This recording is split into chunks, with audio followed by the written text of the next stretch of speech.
today we'll be dissecting a chicken leg, okay? So we're gonna come right here, and what I'm gonna do first is I'm gonna put on my gloves. Back up a little bit. I'm gonna put on my gloves. I have my goggles, my safety goggles for when I start to dissect. The first thing I'm gonna do is I'm going to rinse off the chicken leg. And then I'm gonna take a couple paper towels here, and I'm gonna pat them dry. As dry as I can get it.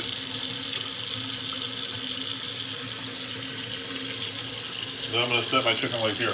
Now what I'm going to do is I'm going to take my forceps, or my scissors, excuse me, and I'm going to cut the skin away from the chicken leg.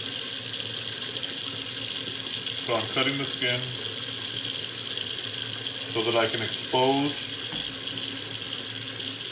the muscle.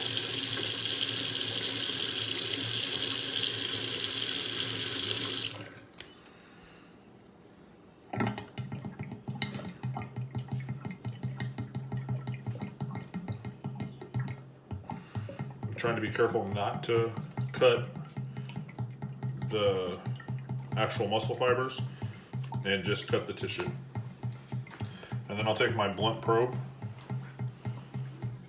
and I'm going to work the tissue away, or the skin, excuse me, away from the muscle fiber, exposing the muscle fiber.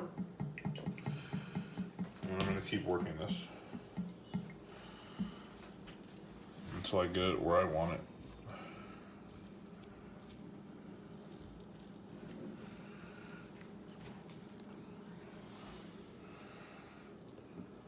And I'm separating some of the connective tissue that's in here,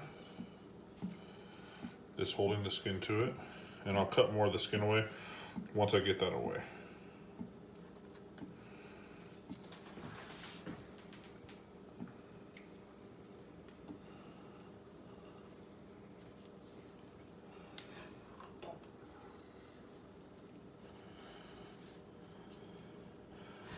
Just gently working this so that it pulls it all away.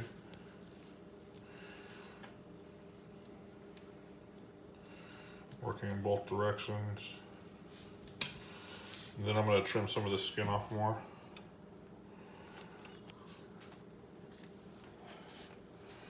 So that we have all the muscle exposed.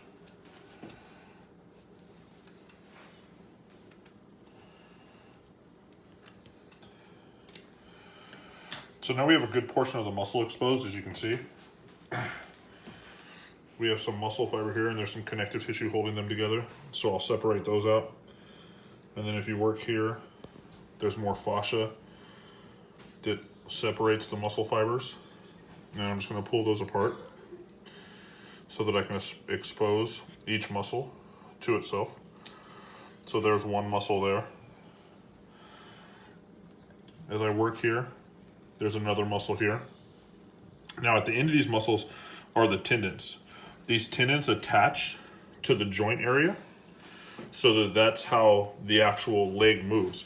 So as the chicken leg, or the chicken wing, excuse me, would move, these muscles would flex pulling on these tendons, and it would extend depending on which ones, and then it would flex depending on which ones. So if you look in here, you can see how all these muscles lead up to this joint here. So this would be like a, for instance, like a synovial joint, your elbow, and this would be the muscle leading to that, which would cause extension and flexion. Inside these, where the muscles attach, or the tendons, inside of the joint itself, there would be ligaments that would hold the joint together and stabilize the joint for movement. Pause it.